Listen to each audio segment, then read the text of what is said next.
The spoon slipped from my fingers and clinked against the plate. The sound felt louder than it should have, echoing off the marble and glass of my son's perfect kitchen. For a second, no one said a word. Then Lena's voice sliced through the air like a knife. "You sat at the table without asking for permission?" I looked up, unsure if she was joking, but her face said everything. I didn't think I needed permission to sit down," I whispered. "You didn't think?" She laughed dryly. "Mom, you've been here for weeks. You know we have a system. We eat here, you eat after." Omar kept chewing. Not a word from him. My son, the boy I raised, the man I trusted, sat quietly while his wife spoke to me like a child. "I just wanted to sit with you both," I said, trying to keep my voice calm. "It's been a long day. I thought we could have dinner together for once." Lena leaned back in her chair, arms crossed. "You thought wrong. I told you before. This isn't a retirement club. We like peace while we eat." Her words hit like cold rain. I turned to Omar. "You could have told me, sweetheart." He finally looked up, forced a smile, then back at his plate. "Mom, don't start. Lena's just trying to keep things organized." Organized. That word stung more than the tone. Organized meant I didn't belong. I was a misplaced item cluttering their perfect lives. The apartment smelled like lemon candles and expensive detergent. Everything was spotless, shining, new, except me. My old sweater, the one Harold used to love, looked out of place against their cream-colored furniture. "I'm sorry," I murmured. "I'll eat later." Lena tilted her head, fake sweetness in her smile. "That would be best." I stood up slowly, feeling the weight of years pressing on my back. My chair scraped softly against the floor. I carried my plate toward the kitchen, hands trembling just enough for the fork to rattle. "You don't have to look so dramatic," Lena muttered. "We're just asking for a little space." I stopped. The smell of roasted chicken lingered in the air, rich and heavy. "You'll forgive me," I said softly, "for thinking family didn't need space for dinner." Omar's voice came out flat. "Mom, please, let's not do this again." "Again?" I turned. "You mean the times I tried to talk to you? The times I asked if I could help?" Lena's eyes rolled. "You make everything sound tragic." I wanted to say something sharp, something honest, but the words tangled in my throat.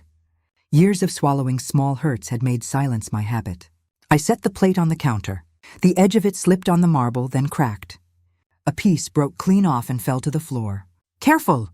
Lena snapped. "That's our new set from Paris." Omar sighed, pushing his chair back. "Mom, you should just go to your room, okay? I'll clean it up." "I can clean my own mess," I said, bending down, my knees protesting. "Leave it," Lena ordered. "You'll just make it worse." Something in me hardened. "I've been cleaning up after people my whole life, Lena. I think I can manage a broken plate." For a second, the room went still. Even Omar stopped moving. My reflection shimmered faintly in the oven door. Gray hair pulled back too tightly, eyes tired but not weak. I crouched down and picked up the broken shard. It caught the light, sharp and clear. Lena exhaled loudly. "You know, it's not our fault you're having trouble adjusting. Maybe moving in wasn't the best idea." Omar's fork clattered onto his plate. "Lena, what?" "I'm just saying what everyone's thinking." I froze, holding the jagged porcelain in my hand. The words settled between us, cold and final. Omar stood up but didn't look at me. "She didn't mean it like that." Lena smirked. "Oh, I meant it exactly like that." I straightened slowly. My knees cracked, but I didn't care. "You're right," I said quietly. "It probably wasn't a good idea." Lena blinked, surprised. "What's that supposed to mean?" "Nothing," I said, "just maybe I should have stayed in my own home." Omar frowned. "Mom, you sold it, remember? You said you wanted us all together." Yes, I remembered every signature, every reassuring word, every promise. I remembered the lawyer's warning too, the one I brushed off because I believed my son would never hurt me. "Right," I said. I did. I placed the shard gently into the trash. The clink echoed in the bin, hollow and final. Omar came closer. "You're upset. Let's just sit and talk after dinner." Lena shook her head. "No, she's made her choice. She wants space. She can have it." "I didn't say—" "Mom," Omar interrupted, lowering his voice. "Please, let's not turn this into a scene.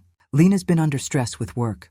I looked at him, searching for the boy I raised, the one who once drew me crayon cards that said, "You're my favorite person." But he wasn't here. "Not really." "You don't have to defend her," I said softly. He ran a hand through his hair. "I'm not defending anyone. I just want peace. Peace, that word again. For them, peace meant silence, my silence. I turned toward the hallway. You'll have all the peace you want. Behind me, Lena muttered, finally. In my small room, the air felt heavy with detergent and old dust. I sat on the edge of the narrow bed and stared at my hands. They trembled, not from age, but from the effort of holding in everything I wanted to scream. The walls were bare except for a framed photo of Harold. His eyes were kind, the same blue as Omar's once were. You'd tell me what to do, wouldn't you? I whispered. You'd tell me not to let them treat me like this. But he wasn't here. Only the hum of the refrigerator and the faint laughter from the dining room filled the silence. I picked up my old teacup, the one thing I brought from my house, and traced the crack near the rim with my thumb. The porcelain felt thin, almost transparent. I remembered the garden outside my old kitchen window, the smell of soil and sunlight. That house had been full of memories, not noise. I gave it away because I believed living with family meant never being lonely again. Lena's laughter carried down the hall. Omar's voice followed, softer, almost apologetic. Maybe he did feel sorry. Maybe he didn't. But sorry didn't change anything. I took a slow breath and whispered to myself, you sold everything for a promise. The words stung more than anything Lena had said. That night I couldn't sleep. I kept seeing my son's face at the table, calm, detached, pretending not to notice the humiliation happening right beside him. I realized then that love wasn't always enough to keep people kind. Sometimes love made you blind enough to give away everything you had. The clock ticked softly. Somewhere in the dark, a memory surfaced. My hand signing the last document at the lawyer's office, Omar smiling beside me saying, we'll all be together now, Mom. You'll never be alone again. I closed my eyes, that smile flickering like an old film reel, and for the first time, a terrible question formed in my mind, one I'd never dared to ask before. The pen mark on my palm hadn't faded from last night. I stared at it like a bruise and whispered into the quiet, what did I trade for a chair at their table? Mom? Omar's voice floated from the doorway of my old kitchen. You ready to talk numbers? I set my teacup down. Numbers never scared me. Motives do. Come on, he said, forcing a laugh. Don't make this heavy. We're finally doing this. We're doing something, I said. I hope it's the right thing. Lena glided in, eyes on her phone. The realtor sent comps. The market's strong for homes your size. We should list this week if we want top offers. We should list, I repeated, tasting the word. This is my house. It is, she said, smiling thinly. And we want the best for you. Omar put a folder on the table. A bigger condo means your own bathroom, an elevator, no stairs. It's safer. Safer than memories? I asked. Safer than Harold's chair in that corner? Lena glanced at the chair, bored. Sentiment's great. Falls are not. My legs still work. For now, she said, and squeezed Omar's arm. Let's be practical. I folded the dish towel. Practical is fine. Respect is better. Omar sighed. Mom, we're all on the same side. Are we? We are, he said softer. I promise. Lena flipped a page. The agent says if we paint the porch and remove those old curtains, buyers will bid higher. My curtains? They're vintage, she said. The kind no one wants. I wanted them. Omar rubbed his temples. Hey, let's not fight over fabric. I'm not fighting, I said. I'm measuring what I'm losing. He slid a brochure across. Look at these condos. 3 bedrooms, gym, a community lounge. You'd love the book club. I love my garden. We'll get you planters, he said. Sunny balcony. Herbs, tomatoes, whatever you want. Lena tapped the brochure. And it's 15 minutes from us. We can check on you daily. Or watch me closely, I said. There's a difference. I'm trying to help, she answered, her smile tighter. Don't make me the villain because I organize things. I looked at Omar. Is she organizing me out of my own life? Mom, I need to hear you say it, I said. Whose idea was this, really? He hesitated. I brought it up. She handled the details. So she handles me. He reached for my hand. I pulled it away and stood. Show me the listing contract. Lena slid it over. Sign here and here. The agent's solid. He thinks we'll get above asking. I read quietly. The kitchen clock ticked. A truck rolled by outside. My heart did something strange, like it tripped on a step. I'll sign, I said, and the room relaxed. But I picked the day we show it, and nothing leaves this house without my say. Deal, Omar said quickly. Absolute deal. Lena nodded. Whatever makes you comfortable. Comfortable? I smiled at the word. Let's see if that's possible. The agent walked through rooms like a judge. Good bones, he said, peering at the crown molding. Buyers pay for bones. They'll pay for history too, I told him. They just don't know it. History doesn't appraise, Miriam, he said kindly. Space does. Lena trailed him. We can stage with neutral throws, remove extras. Extras, I echoed. You mean my life on shelves. Omar squeezed my shoulder. Just for showings. Then we'll put everything back. Will you? I asked. He didn't answer. By afternoon, the sign went up. A white post over my lawn like a promise or a threat. We ate supermarket sandwiches at the kitchen table that night. The room smelled like lemon cleaner and the last roast I'd cooked here. Omar wiped crumbs. If this goes right, closing in 6 weeks. We'll move you in, get you set up. No more worrying about the furnace, the roof, the ice on the steps. You'll be free. Free, I repeated. Or dependent. Supported, he said. It's different. Different depends on who holds the keys, I said. Lena smiled at her phone again. I'll put utilities on autopay. We'll never miss a bill. We again, I said. Tell me about the deed. What about it? She asked. Whose name? Omar looked confused. Ours. The family's. Family is not a name, I said. It's a promise. Promises need paper. He shifted. We'll discuss it with the attorney. We'll decide it with the attorney, I corrected. You hear the difference? Lena's jaw flexed. We hear you. I hope so. The first open house was a parade of polite strangers. A couple in matching raincoats. A young man asking about Wi-Fi speed. A woman rubbing my banister, testing its strength like she could feel my years in the wood. I stood by the sink, hands clasped.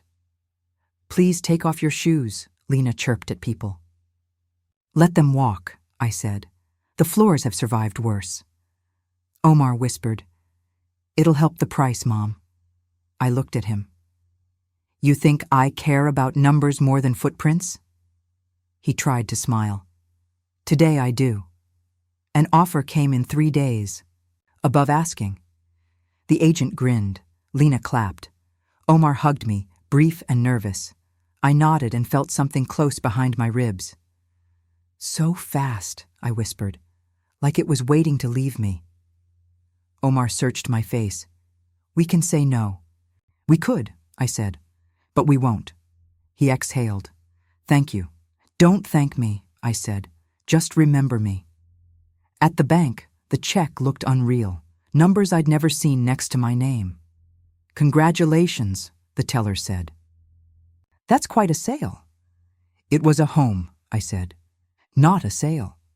Omar held the envelope like it was fragile. We'll take this to the attorney this afternoon. Get the purchase rolling. You'll be in the condo by next month. I'm not luggage, I said.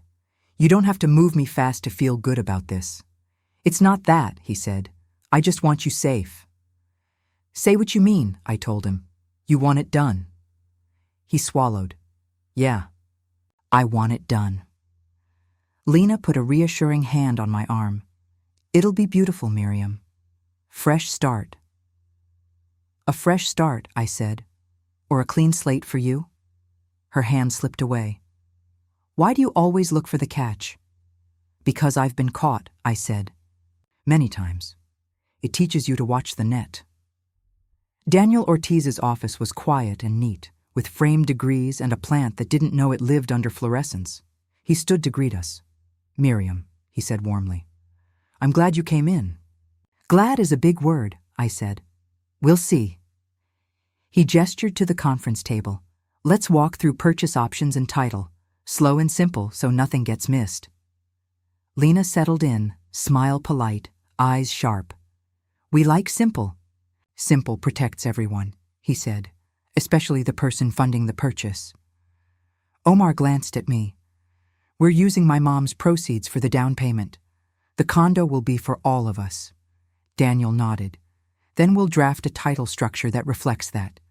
Lena interlaced her fingers. We prefer the title in our names. Easier for taxes and things. Easier for you, I said, not unkindly. Daniel's pen paused. If Miriam's paying, she needs legal protection. We can title it to her with a right of occupancy for you two, or all three as co-owners proportional to contribution, or put it in a trust with her as grantor and you two as beneficiaries under conditions. Lena's smile tightened. That sounds complicated. Complicated is what keeps future grief away, he said. Family is wonderful until it isn't. Omar shifted. We're fine, Daniel. Today, Daniel said, I draft for tomorrow's. I breathed out slowly. Draft for the day I can't argue. He wrote a note.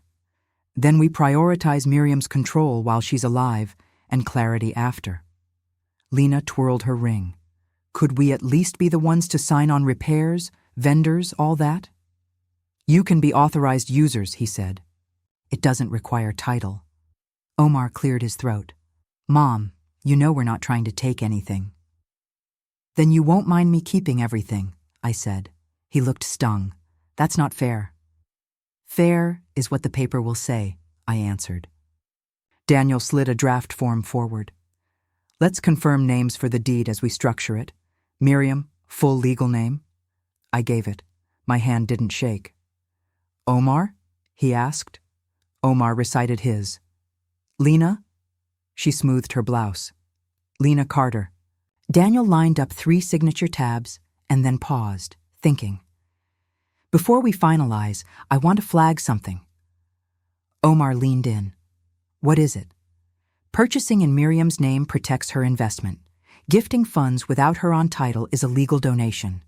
Donations are hard to undo. Lena smiled faintly. We're family, Mr. Ortiz. He looked at me, not her. That's not a legal term. I met his eyes. Thank you. Omar rubbed his jaw. Can we see the exact wording? We'll go line by line, Daniel said. No surprises.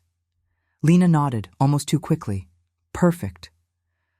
On the drive to see the condo, one more time, the check lay in my lap like a sleeping animal. We hit a red light. Omar glanced over. You're quiet. I'm thinking about a cherry tree, I said. In the backyard? In the yard that was mine, I answered. It will blossom for someone else now. He stared through the windshield. I thought we agreed. We did, I said. I'm allowed to feel what I gave away. I know. He hesitated. Mom, trust me. I trust you, I said.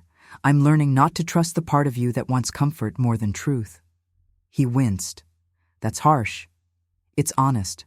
Lena turned from the passenger seat. He's trying. We both are. Trying is good, I said. Signing is better. The condo was bright and cold and smelled like fresh paint. A city view cut the horizon like a sharp line. Lena walked the kitchen, opening drawers. Omar checked the balcony. I stood in the doorway of the smallest bedroom and shut my eyes. I could almost hear the vent hum already. Lena's voice carried from the island. We'll need stools, black metal, not chrome. We'll need a chair where knees can rest, I said. Omar came in from the balcony. You'll have the bigger room, Mom. Will I? He hesitated. We'll figure it out. We figure it out on paper, I said. Not later. He lowered his head. Okay. Lena's phone buzzed. Attorney's ready for signatures. If we want to close Friday, we sign today. Then today it is, I said, before anyone changes their mind. Back at Daniel's office, the conference table was set like a place for careful surgery. Stacks, tabs, pens that wrote too smoothly. Daniel smiled gently. We'll start with the purchase agreement, then the deed, then the acknowledgement of funds. Stop me anywhere. Start with the deed, I said. The rest can wait. He flipped to a clean page and placed it before me. I scanned the first lines. He read aloud as his pen traced under the legal text. This deed transfers title to one moment. He adjusted his glasses. To the grantees as specified on page 2. Page 2? I asked. Why not page 1? It's still valid, he said. Just formatted that way. Lena's smile didn't reach her eyes. See? Simple. Omar leaned closer. Let's just check it. We turned the page together. The room seemed to exhale. 3 names sat there in typed black letters. My pulse clipped, quick and sharp. A small phrase above the line snagged my breath. Joint tenants with right of survivorship. Daniel, I said, my voice steady, explain that phrase to me. Slowly. He set the pen down. Of course. You can't leave your things in the living area, Lena said, folding a throw with exaggerated care. I thought the living area was for living, I replied, keeping my voice small. It is, she said, smiling that thin smile. But not for clutter. I'm not clutter. Not clutter, she corrected. Just less. Omar glanced up from the box he was taping. We'll make your room cozy, Mom. It'll be fine. Cozy? I laughed without humor. It's a closet with a window that looks at a metal shaft. We'll put a lamp in there, Lena offered. Soft light, a rug. A rug won't grow a tree. She set the lamp down like it was a peace offering.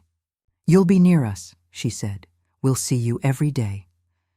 You mean watch me every day. That's different.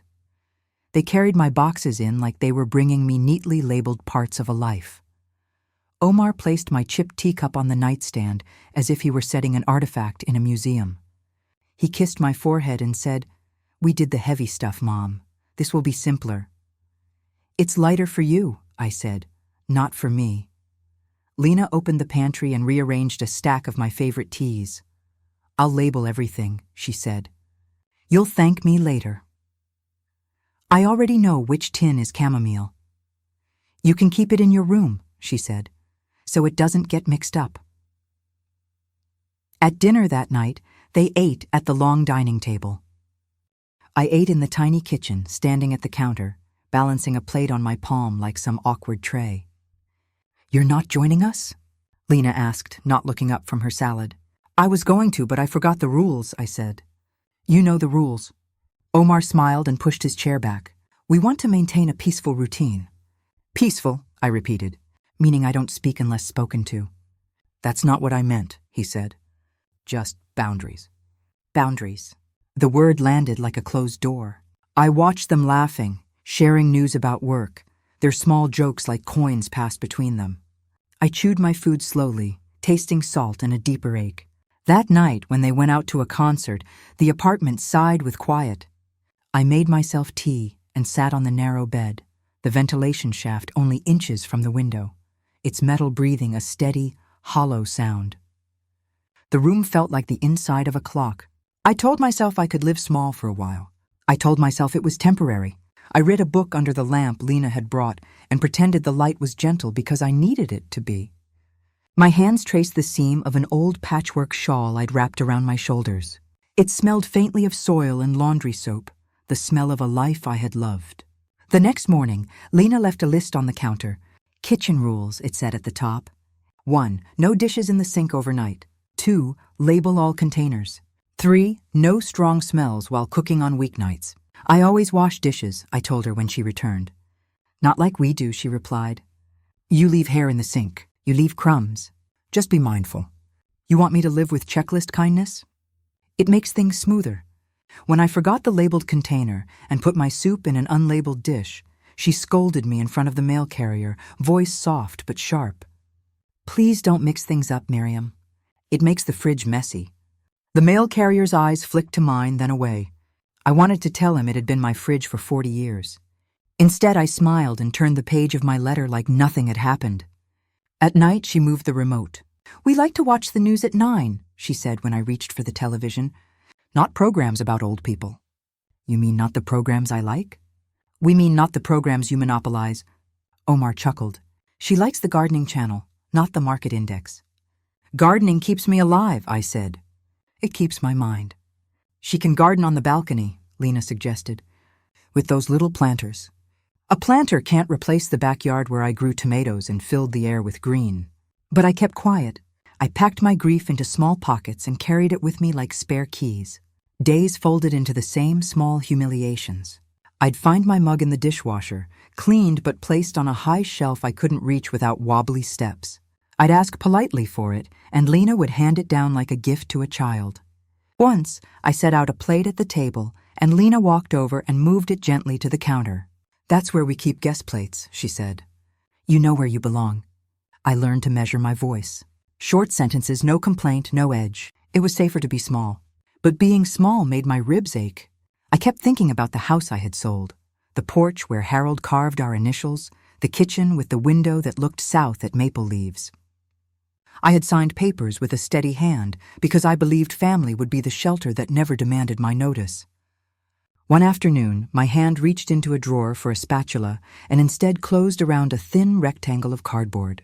A business card slipped from between a stack of envelopes. Daniel Ortiz, attorney at law, with a number and a neat office address. My thumb brushed the raised letters. I must have put it there when Omar left it after the meeting with the lawyer months ago. I held the card like it was a small lifeline. My heart beat faster than the ventilation shaft. Daniel.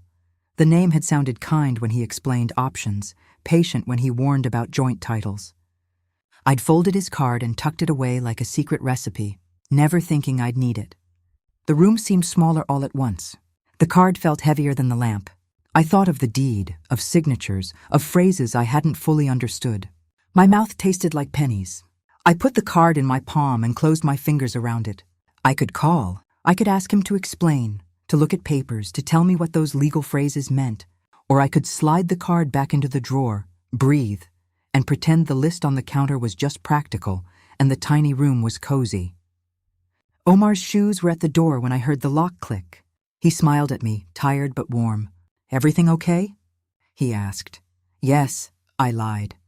"Just sorting." Lena flicked on the light. "We'll have company on Sunday," she said. "A few friends from work?" "That's nice," I said. "Should I make anything?" "No thanks," she replied.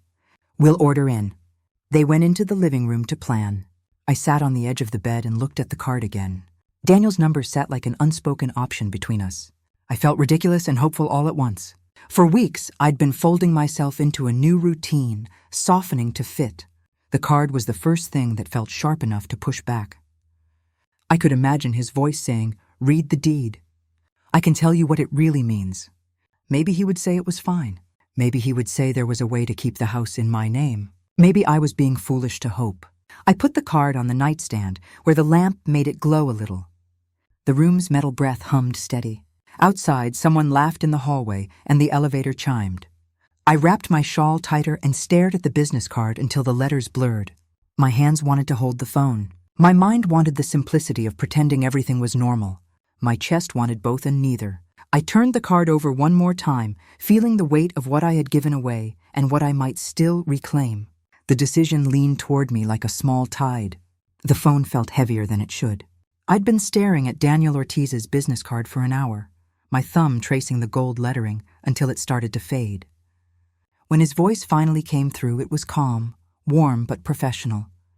"Mrs. Harper, I wasn't sure I'd ever hear from you again." "I wasn't sure either," I said. I didn't want to make trouble." "Trouble?" he repeated gently.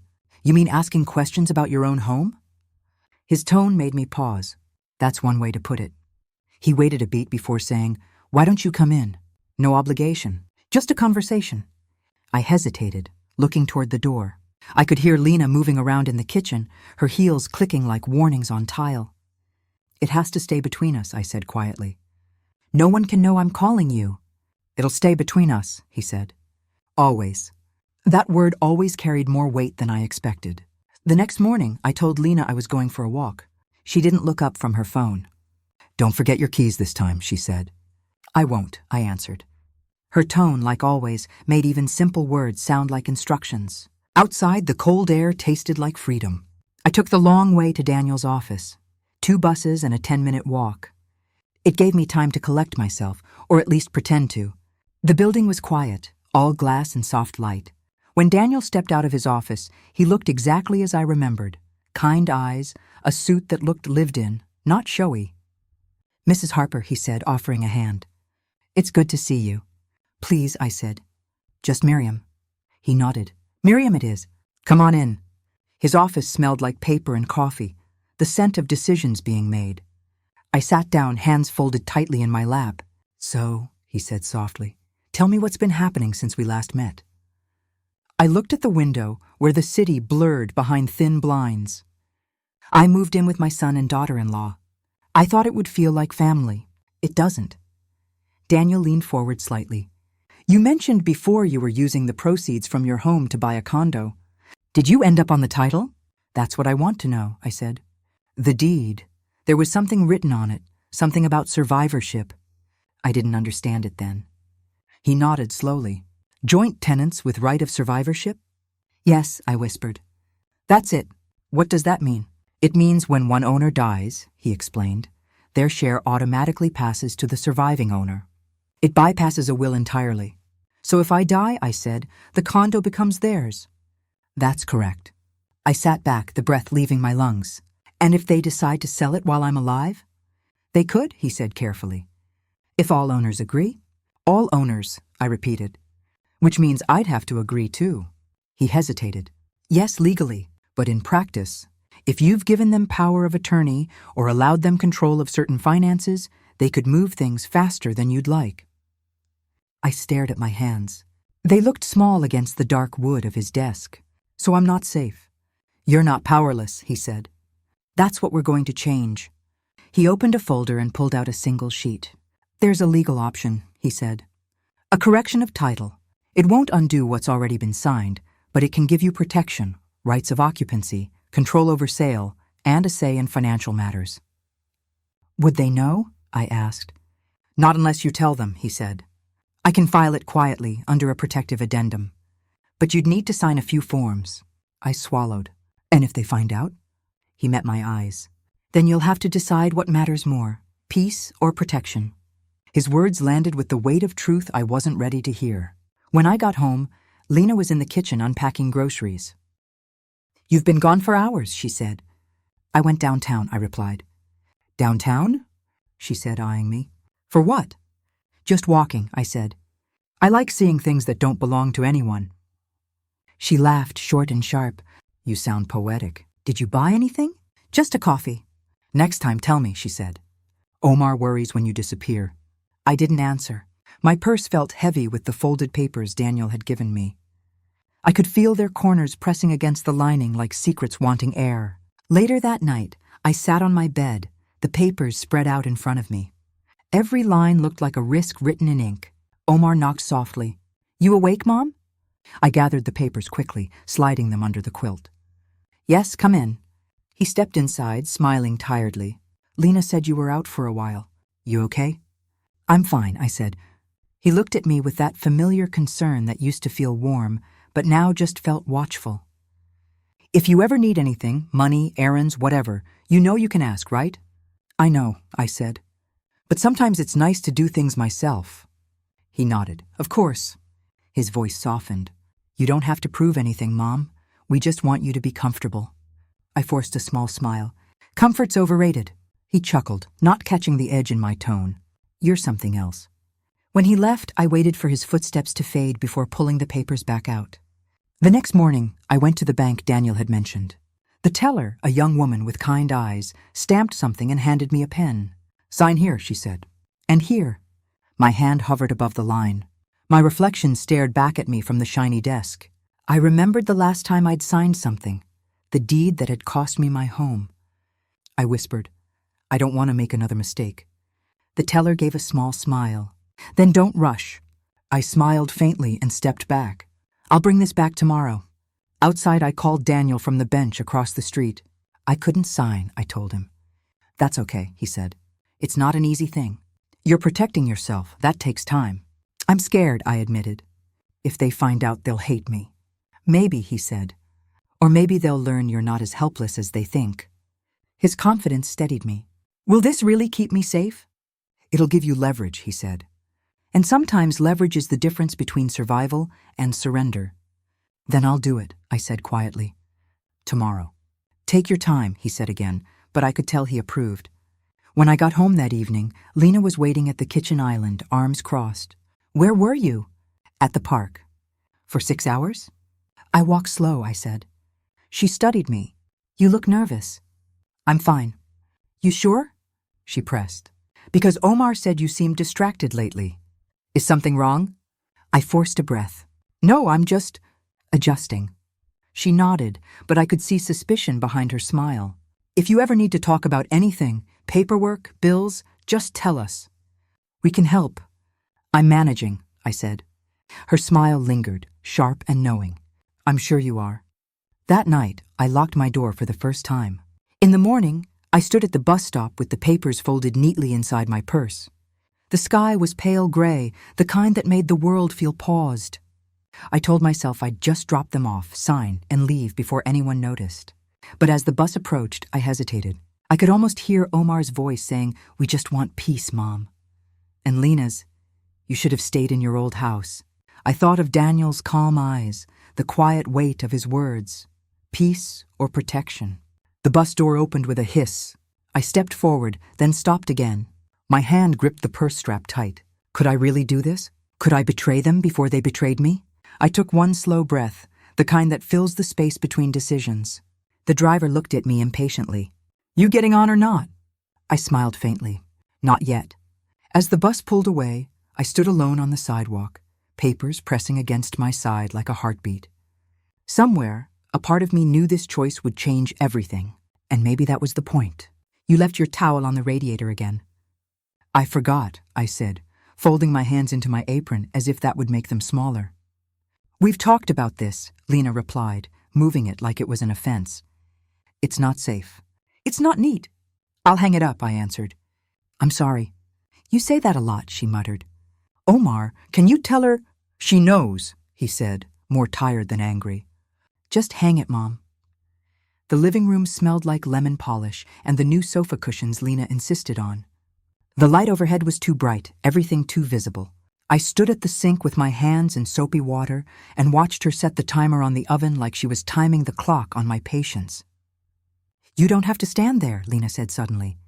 You could be in your room, you know. I live here too, I said. You live here, she corrected with a smile that wasn't kind. But this space is our space. I rinsed the plate and tried to smile. Of course. She walked past, took the plate from my hands and set it on the drying rack. Her fingers brushed mine, a touch that meant, you are small. Don't be dramatic, she added. We're trying to make everything smooth for you. Smooth, as if my life could be ironed flat, as if the wrinkles were only mine. That night she posted a schedule on the fridge, kitchen use hours, neat handwriting, columns and check marks. I read it and felt my face flush. It was a list of do's and don'ts that treated me like a tenant rather than the person who had bought the place. The top line said, no cooking strong-smelling foods on weeknights. I pressed my thumb to the margin until the paper softened under my skin. Did you add something to the list? Omar asked when he came home late, keys jingling. Just a few times that helped them, Lena said, beaming. Omar, please, I said. It's a home, not a hostel. We want a smooth routine, he said, settling into his chair. It's better for everyone. For everyone? I repeated. He opened his laptop and stared at the screen. Can we not? Tonight's been long. Long for whom? I said. He didn't answer. Days kept folding into small rules. A laundry schedule that forbade me the washer on certain days, a pantry where my jars were rearranged alphabetically, a show of chastened efficiency that masked an intention. When I asked about my garden seeds, Lena said, we'll get planters for you, small ones. You can keep them on the balcony. Her tone had the warmth of a teacher giving carrots to a child. You don't understand, I said. My tomatoes need room.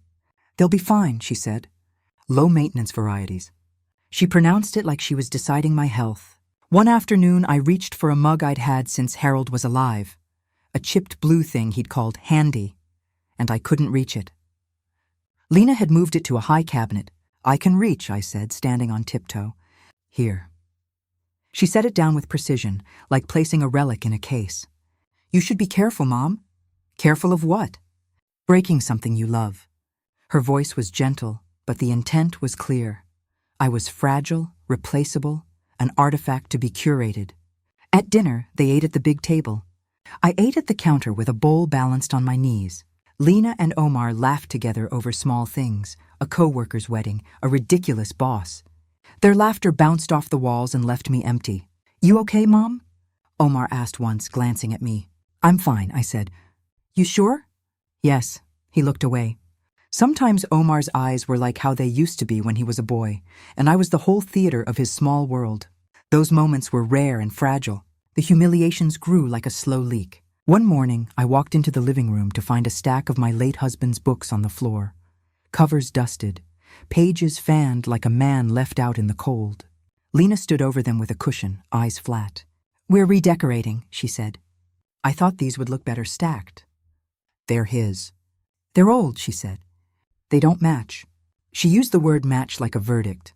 Then came the evening that made me feel most naked.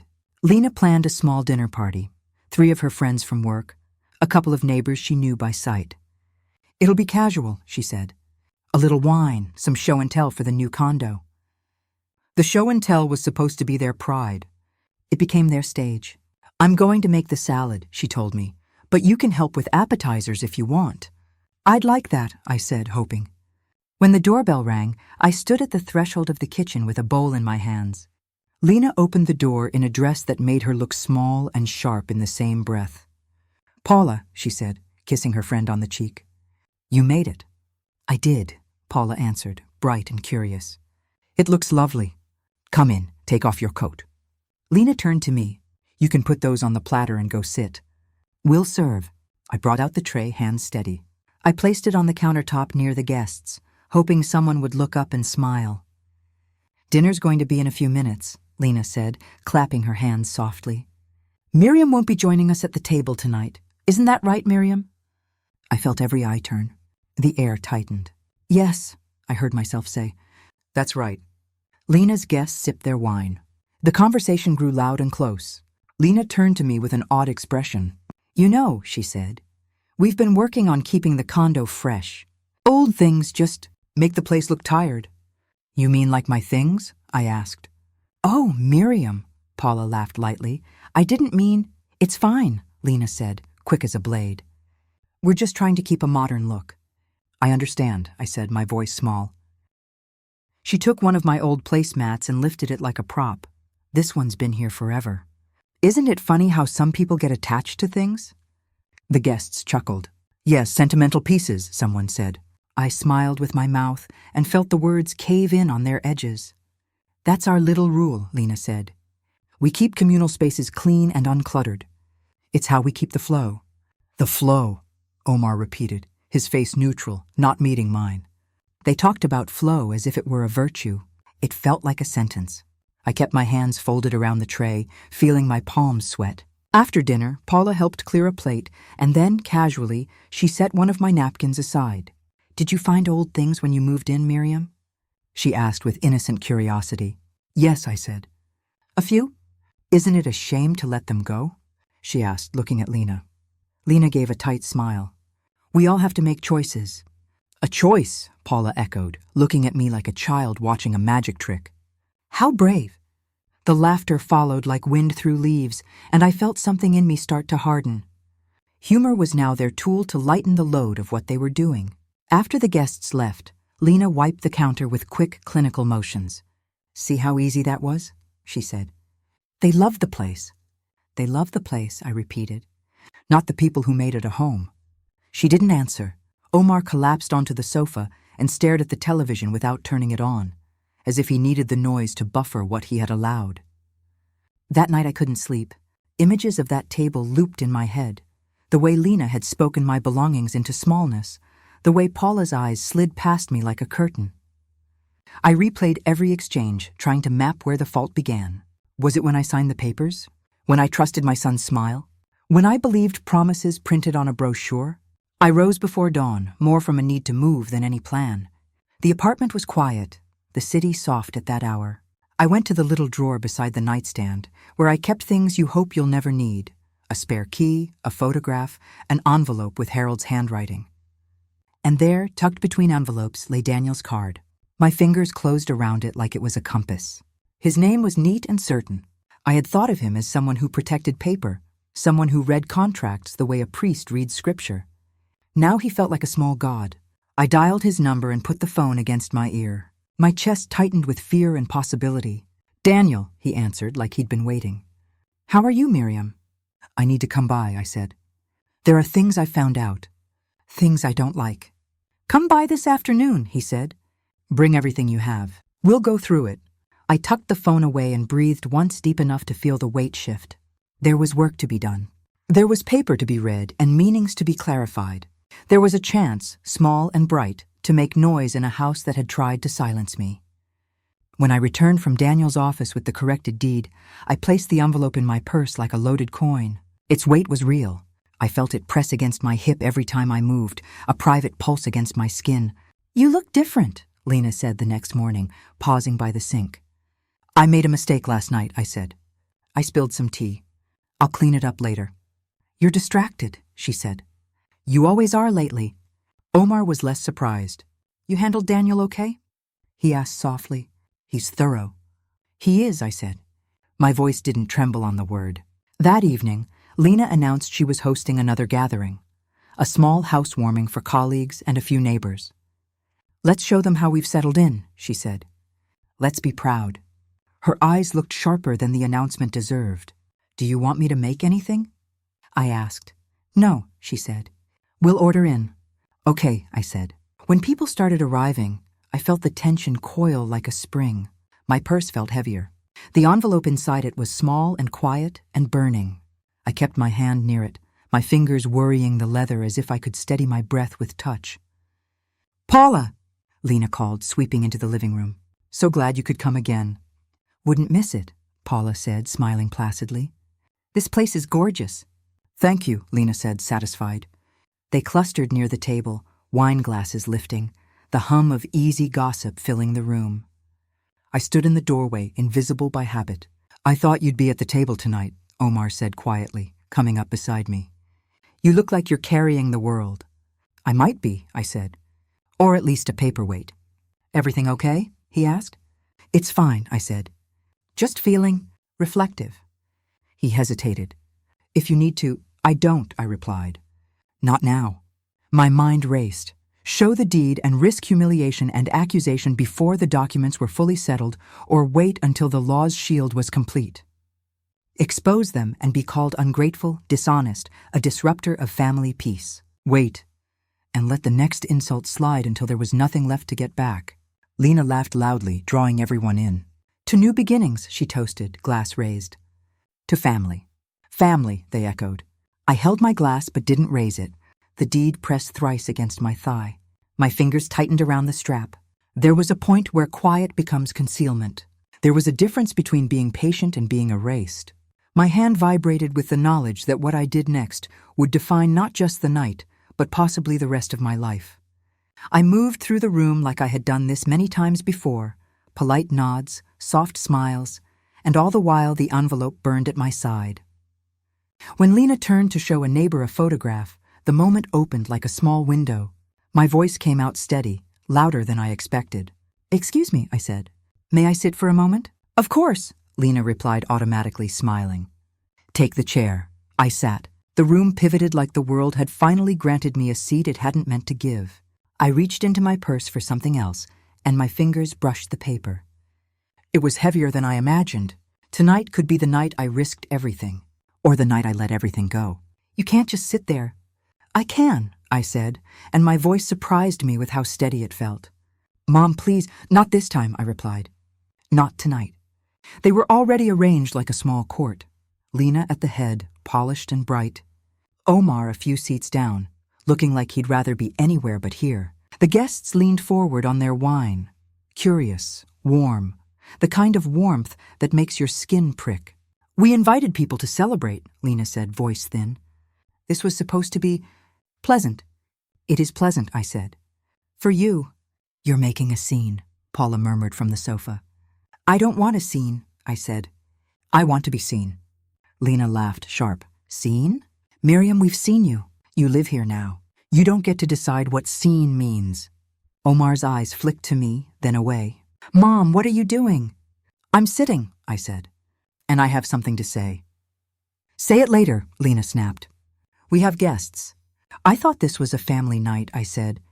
We're family, supposedly. Family doesn't need to be dramatic, she said. It needs harmony. Harmony, I repeated. You mean silence. You never wanted to understand, she said. You always made things complicated. Made things complicated? I leaned forward. I sold my house. I trusted you both. Lena's smile thinned. You chose to sell, Miriam. Choose? I said. I signed papers because my son promised me a home where I would be included. Omar stood then, the chair scraping like a warning. Mom? No, I said. Just listen. My fingers were sweating on the strap of my purse.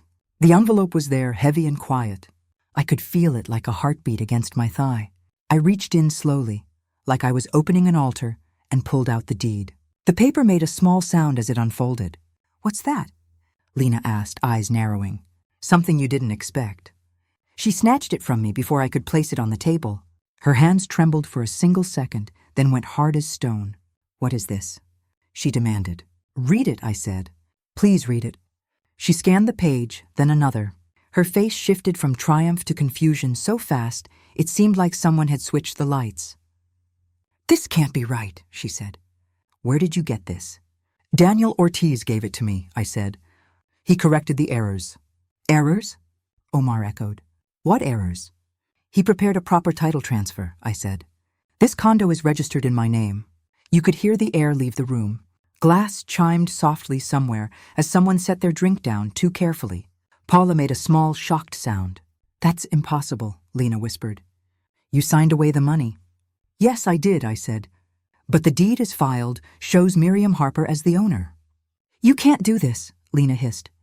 You stole from us. I didn't steal anything, I said.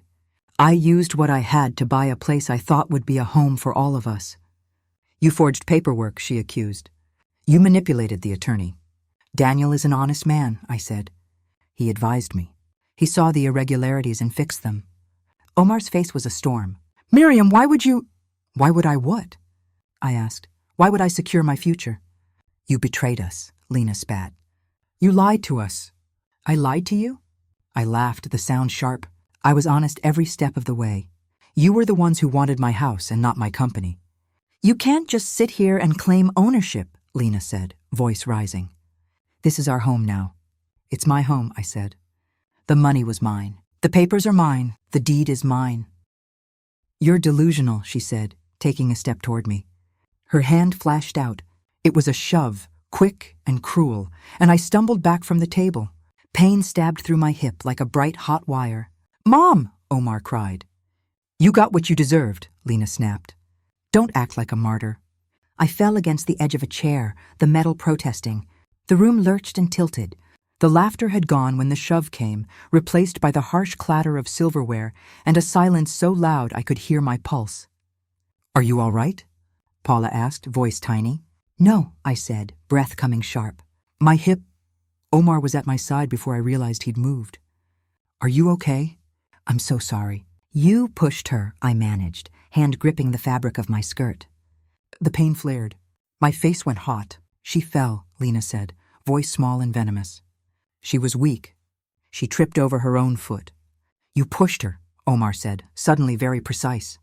I saw you. You shoved her. Lena's lips curled. You're lying. I'm not, he said. I saw you shove her. You'd side with her over me? Lena screamed. After everything? You should be ashamed, Omar said. This isn't how we treat family. You're choosing her? Lena's eyes blazed. You'll regret this. The front door slammed. Someone near the doorway had called 911. Neighbors' voices already carried up the stairwell. The lights in the hall blinked like the onset of winter. Someone called the police, Paula said, voice shaking. Should we? Yes, I said.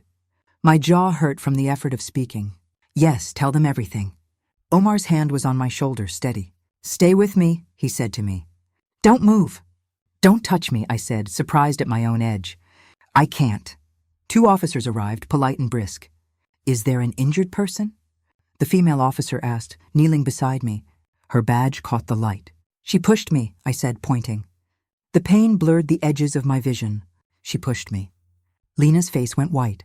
That's not true. Ma'am, we need to take statements, the male officer said, calm. Did anyone see the incident? Omar stepped forward. I did. He told them what he'd seen, voice steady but raw.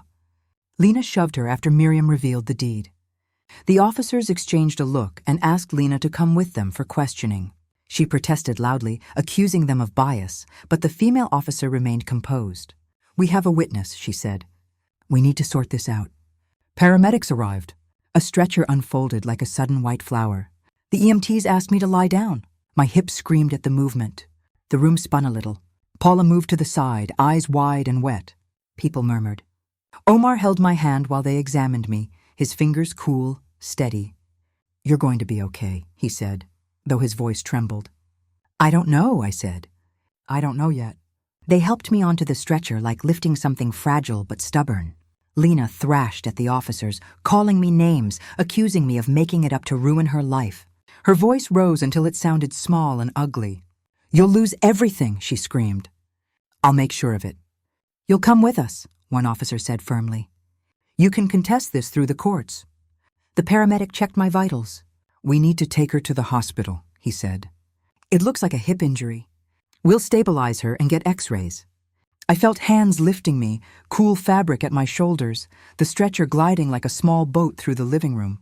Guests leaned back, some whispering apologies, some watching like the next episode of a show. Omar's face was raw. He whispered, I'm here. I'm here. Outside, the siren was a distant lament. Upstairs, a neighbor opened their door and stared down at the scene, eyes wide with the private thrill of real drama. Lena's shouting faded as the doors closed. Her last words stuck, You'll regret this. At the ambulance, the paramedic slid a blanket over me. The night air felt cold and clean. Omar climbed in beside me, folding himself into the small space. I called your doctor, he said quietly. I told him where we were going. You did?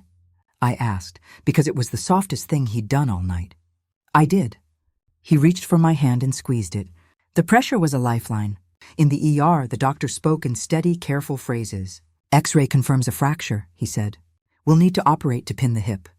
There's risk with surgery, but you'll be safer in the long run. I want to be okay, I said. I want to be able to walk again. You will work hard at rehab, the doctor said. But many patients recover mobility with time and therapy.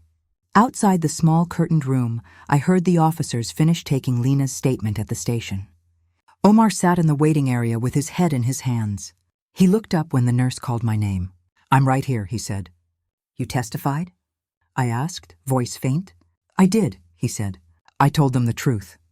You told them? I repeated. The word felt like a bright, big stone in my chest. Relief, fear, sorrow, all of it at once. I couldn't lie, he said. I shouldn't have stayed quiet before. Why tell the truth now? I asked, because I needed to know what kind of son had returned to me. Because I saw you on the floor, he said. I saw what she did. I couldn't live with that anymore. I don't know if I can forgive you, I said softly, the words honest and brittle. You don't have to, he said. I know. The surgeon's voice came, practical and brisk. We'll prep you now.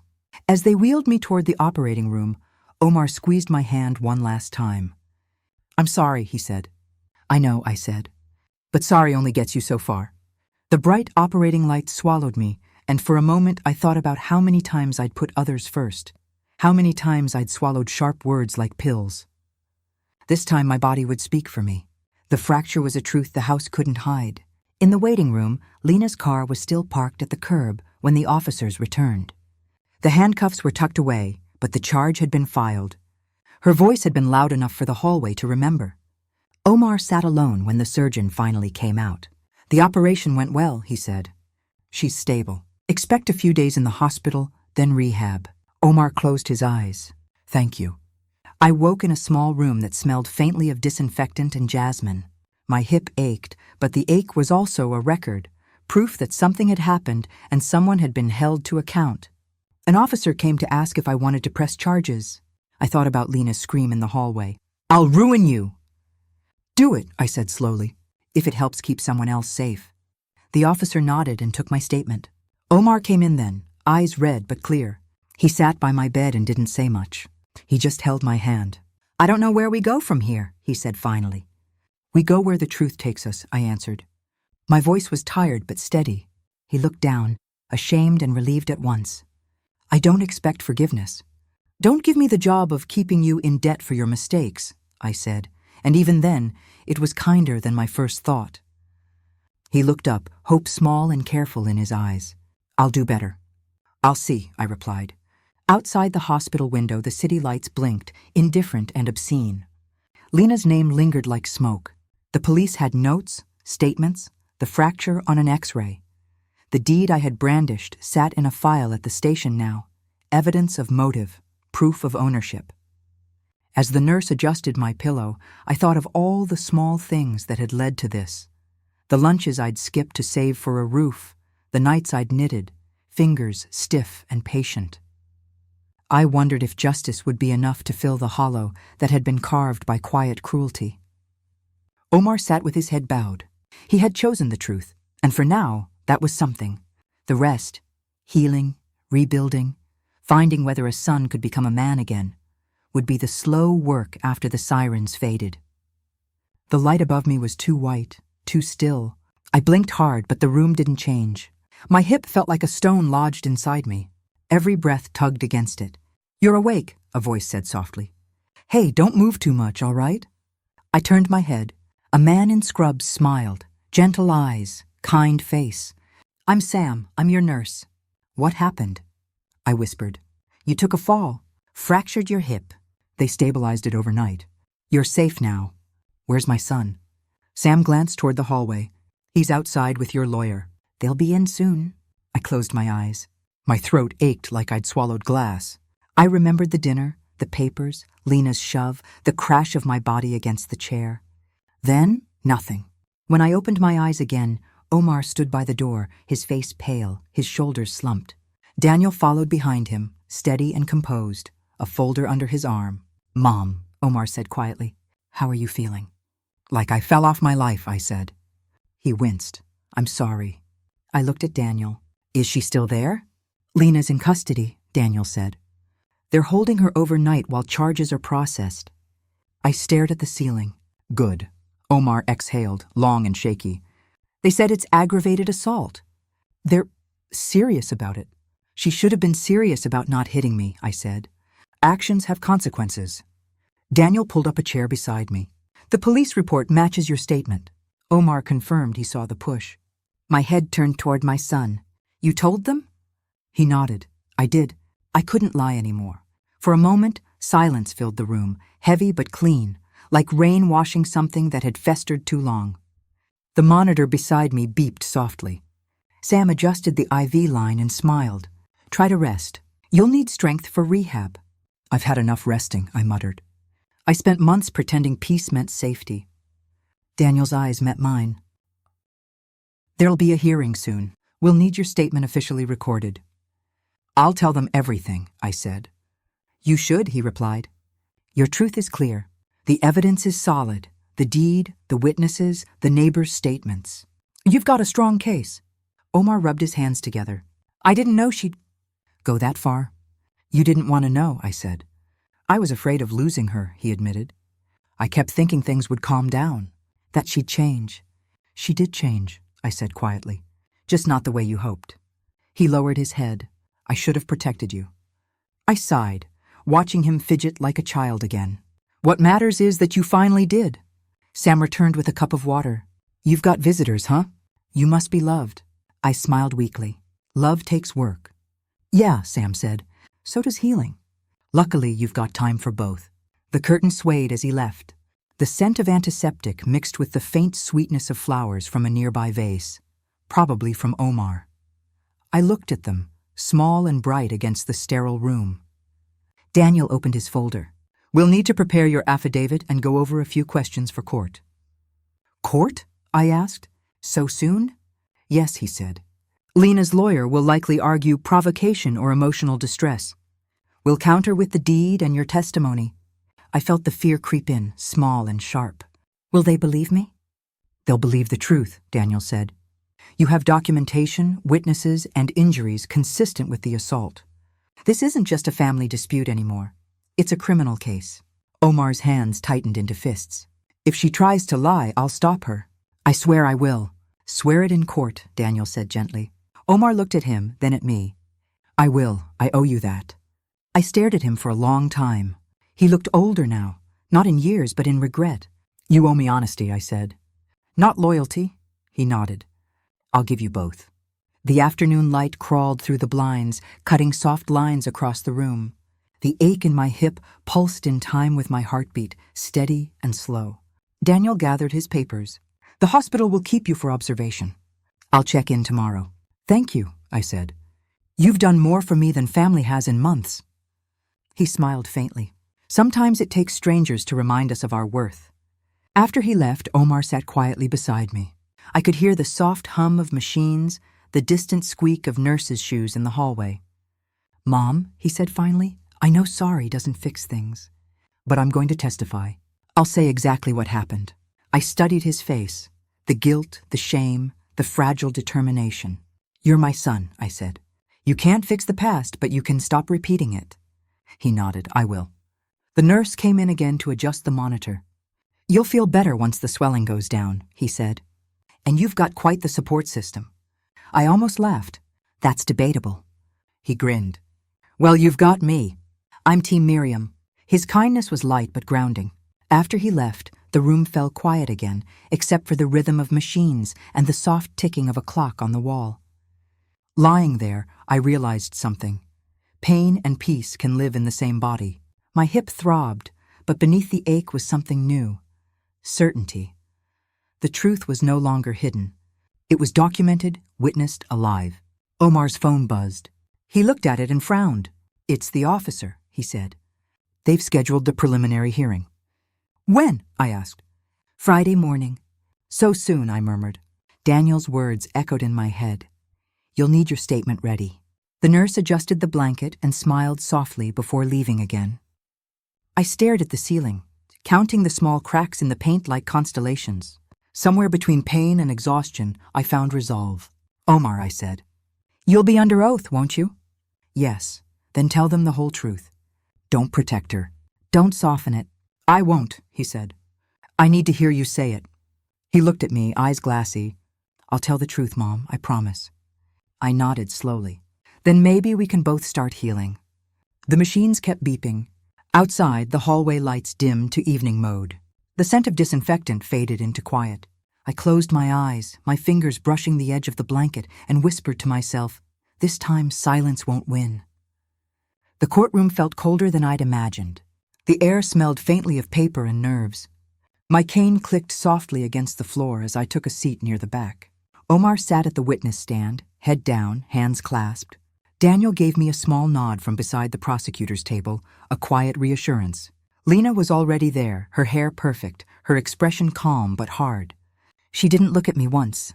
Mr. Harper, the judge said, you witnessed the incident involving your mother. Please describe what you saw. Omar cleared his throat. We were having a dinner party. My mother, she sat at the table. My wife didn't want her to. And what happened next?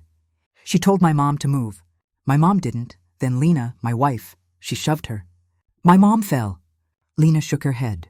He's exaggerating, she said sharply. She lost her balance. I never touched her.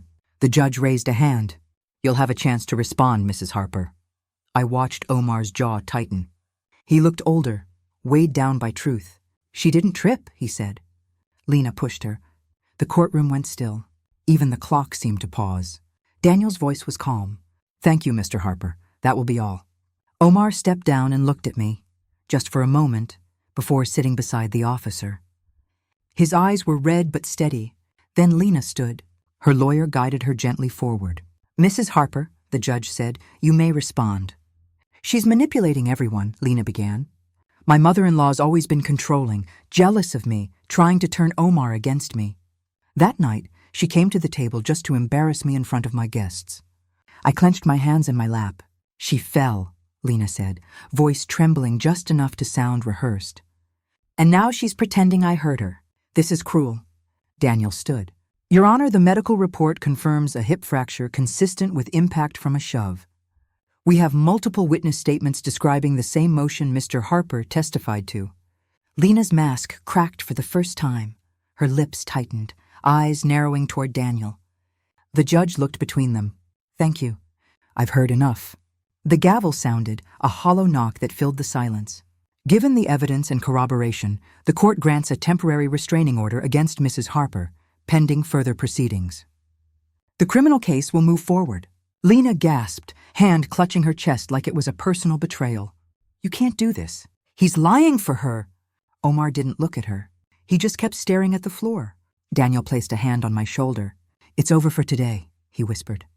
As we walked out, the sound of Lena's voice followed us down the hallway, half anger, half disbelief. You'll regret this, Omar. Outside, the air felt different, cleaner maybe. I breathed slowly, letting it sting my lungs in a good way. Omar caught up to me near the courthouse steps. Mom, wait. I turned, leaning slightly on my cane. You did what you had to do. He nodded, his face drawn. I told the truth. But it doesn't make any of this feel better. Truth rarely does, I said. I was a coward, he murmured. I let her talk to you like that for months. I thought keeping peace meant staying quiet. You learned, I said softly. At least now you know silence is a choice too. He looked at me then, really looked. Can you ever forgive me?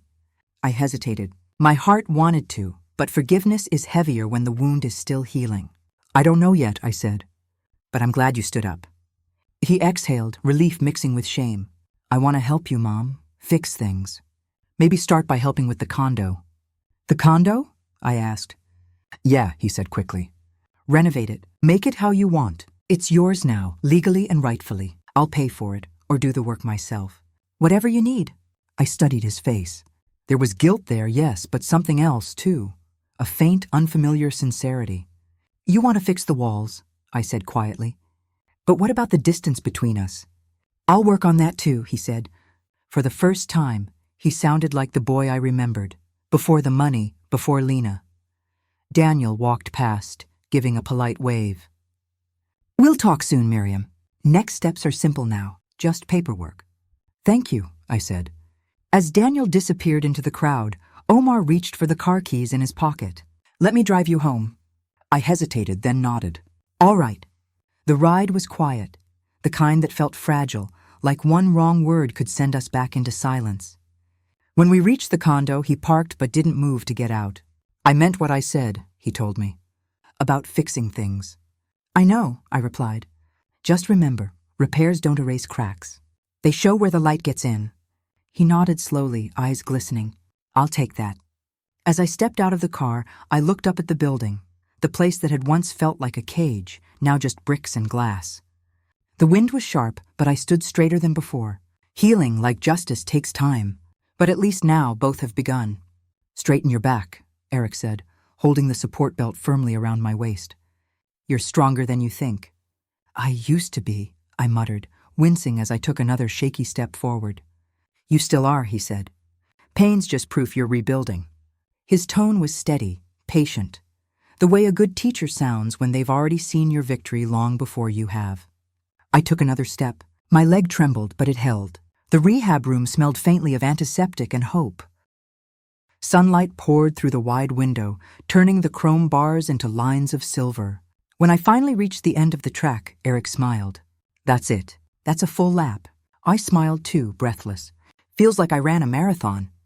In a way, you did, he said. You're running from what broke you. That line stuck with me longer than the pain. Later, at home, the air smelled of fresh paint and lemon polish. Omar had turned my once cramped room into something warm. Soft green walls, a cushioned chair by the window, my books stacked neatly on a new shelf. Do you like it? He asked, holding a small lamp awkwardly in his hands. It's beautiful, I said. You even kept my old shawl. He smiled faintly. It didn't feel right without it. You've done a lot, I said. Why? He hesitated. Because I didn't before. I looked at him for a long moment. He was trying, not to erase the past, but to build something on its ashes. That evening, my neighbor Vivian knocked with 2 cups of tea and a loaf of banana bread. I heard the drills and hammering, she said, grinning. Thought I'd check if you survived renovation day. Barely, I laughed. Come in, Vivian. She glanced at the walker by my chair. How's the hip? Still complains, I said, sitting carefully. But it's healing. Slowly. Slow's good, she said. Means it's real. Her visits became a habit. Tea, stories, quiet laughter. With her, I didn't feel like the woman who'd been pushed to the ground. I felt like someone climbing back up. One afternoon, Nora, the social worker assigned after the incident, stopped by for a progress check. You look different, she said, glancing around the room. Calmer. I feel different, I told her. It's strange. I lost so much, and yet I've never felt more. Mine. That's what healing does, she said. It doesn't erase pain. It just teaches you where to place it. She was right. The anger I'd carried was fading into something quieter. Not forgiveness, not yet, but peace that didn't depend on anyone else's apology. A few weeks later, a small white envelope arrived. No return address, but I knew the handwriting. Lena. My heart beat faster as I opened it. The letter inside was short.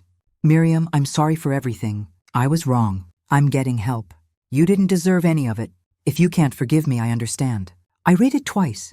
There were no excuses, no pleas, just words trying to bridge a space she'd burned herself. Omar walked in as I folded the letter. Is that from her? Yes. Do you want to talk about it? No, I said quietly. I just want to let it exist. He nodded, understanding what I couldn't say. Some wounds stop bleeding before they stop hurting. That night, I sat by the window, looking at the city lights blinking like cautious hope. Eric's voice echoed in my mind. You're running from what broke you. Maybe I wasn't running anymore. Maybe I was finally walking toward something. A week later, Omar came home with an envelope in his hand. His face looked unsure. The same look he had when he was 12 and brought home a bad report card. I got a job offer, he said. In Denver. Denver? I repeated, the word tasting heavy. It's a big step up, better pay, a chance to start over. I nodded slowly. And what about here? I don't know, he said. Part of me feels like I shouldn't leave yet. You're still recovering. I'll manage, I said, maybe too quickly. That's the point, isn't it? To manage on my own? He frowned. You really think I'd walk away again after everything? I think, I said softly. This time you should decide for the right reason. Not guilt, not fear. Just truth. He sat beside me, rubbing his temples. The truth is, I want to stay. But I don't know if I deserve to. Deserve has nothing to do with it, I said. It's about what you're willing to build now. He looked up at me, eyes tired but clear. Then maybe staying is how I prove it. I smiled faintly. Maybe it is. The room felt warmer than usual, like the air itself had started to trust me again. My hip still ached when I stood, but the ache no longer owned me. The house no longer felt haunted. It felt alive, repaired, imperfect, and finally mine. Healing doesn't always look like joy. Sometimes it looks like steady steps, warm tea, and quiet forgiveness. And sometimes it looks like your son sitting beside you, finally learning how to stay. The morning light hit my balcony like a quiet promise. The herbs swayed gently, basil, mint, thyme, small green survivors that had somehow learned to grow again. I smiled at them. Maybe I had to. Omar leaned against the railing, holding a mug of coffee. You've turned this balcony into a jungle, he said. I like things that grow on their own terms, I said. They don't ask for permission. They just reach for light. He chuckled softly. You sound like Eric now. All those therapy metaphors rubbed off. Maybe, I said. But I think I earned mine the hard way. The city below was still waking up. Somewhere a car alarm chirped and stopped. The world kept turning, even when mine had nearly fallen apart. Omar looked uneasy. Mom, there's something I need to tell you. I already knew. The envelope on the counter had his name on it. The Denver job. You're taking it, I said. He nodded slowly. Yeah, it's time. They want me there in 3 weeks. I kept watering the basil. And what about your promise? I'll visit, he said. Every month if I can. I mean it. I turned to him. Don't promise what you can't keep, Omar. Just call when you can. That's enough. He frowned. You don't sound upset. I was for a long time, I said. But people don't belong to other people. Not even mothers and sons. He rubbed the back of his neck. You really have changed. I had to, I said. Pain is a good teacher if you stop fighting it. He stepped closer, touching my shoulder. You sure you'll be okay here? I smiled faintly. I was okay before I moved in with you. I'll be fine now. Just older, wiser, and more stubborn. He laughed quietly. You've always been stubborn. Then maybe that's what saved me. We stood there for a moment, both looking at the same horizon, but seeing different futures. Inside, the news played softly on the radio. I'd kept it on low, more for company than information.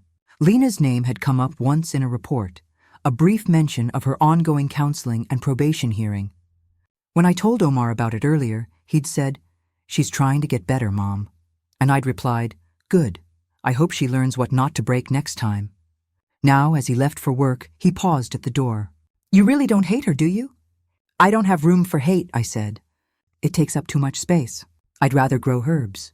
He smiled and left, the sound of his footsteps fading down the hall. When the door closed, I stood alone for a while, listening to the hum of the refrigerator and the faint breeze through the curtains. I wasn't lonely. I was simply present. For months, my world had been measured in steps, how far I could walk, how much pain I could stand.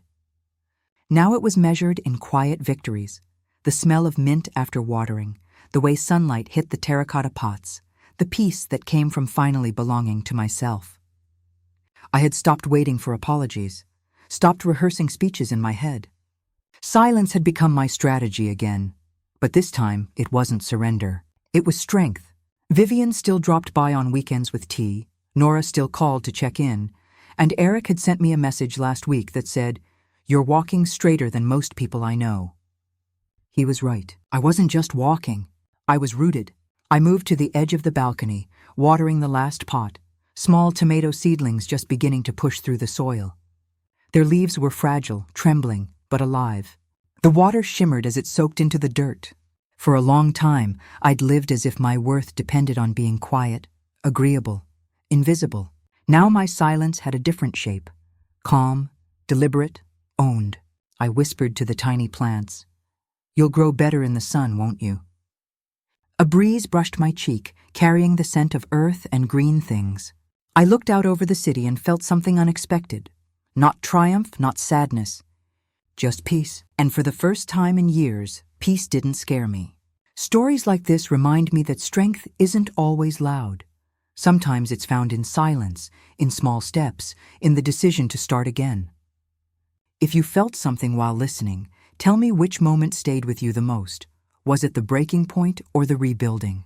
I'd love to know. And if you believe in second chances, in quiet courage, in the power of standing up again, subscribe for more real stories that speak to the heart.